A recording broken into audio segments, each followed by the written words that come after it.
वणी शहरालगतच्या वडगाव धंदीर येथील बहुचर्चित आणि वादग्रस्त भूखंड फसवणूक प्रकरणाला अखेर गुन्ह्याची नोंद होऊन कायदेशीर वळण मिळाले आहे.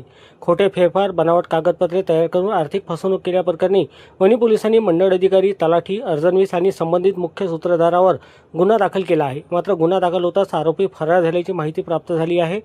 दुसरीकडे या प्रकरणात सर्वात धक्कादायक बाब समोर आली आहे.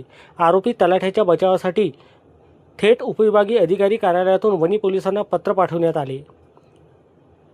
त्यामुळे महसूल विभागाच्या भूमिकेवर आता गंभीर प्रश्नचिन्ह निर्माण झाले आहे.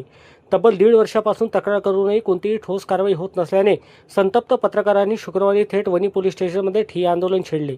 जवळपास 5 तास पोलीस प्रशासनाला धारेवर धरल्यानंतर आणि पत्रकारांचा आक्रमक पवित्रा पाहून अखेर शुक्रवारी रात्री उशिरा पोलिसांनी FIR दाखल केला.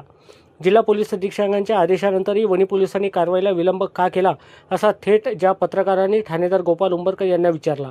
या प्रकरणात मुख्य आरोपी शैलेश वाकडे, अर्जनीस सतीश केराम, तत्कालीन तलाठी रवींद्र उपरे आणि मंडळ अधिकारी राजू डोंगरे यांच्याविरुद्ध गुन्हा दाखल करण्यात आला.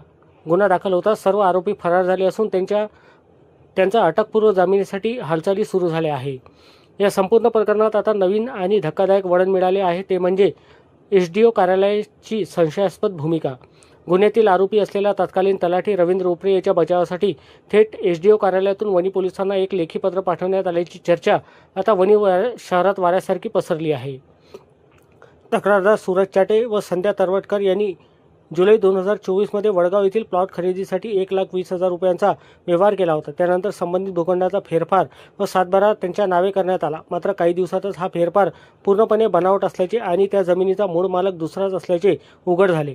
महसूल विभागाच्या अधिकाऱ्यांनी संगनमताने हा फसवणुकीचा डाव असल्याचे उघड झाल्यानंतरही प्रशासन कारवाई करण्यास टाळत होते. आता गुन्हा दाखल झाला असला तरी आरोपींना पाठीशी घालणारे SDOचे पत्र हा वणीत सध्या सर्वात मोठा चर्चेचा विषय बनला आहे. पोलिसांनी कोणत्याही दबावाला बळी न पडता फरार आरोपींना तातडीने अटक करून त्यांना पोलिसी खाक्या दाखवावा अशी मागणी नागरिकांमधून जोर धरत आहे. या प्रकरणाच्या सखोल चौकशीतून महसूल विभागातील आणखी कोणते मासे गळाला लागतात याकडे संपूर्ण तालुक्याचे लक्ष लागले आहे.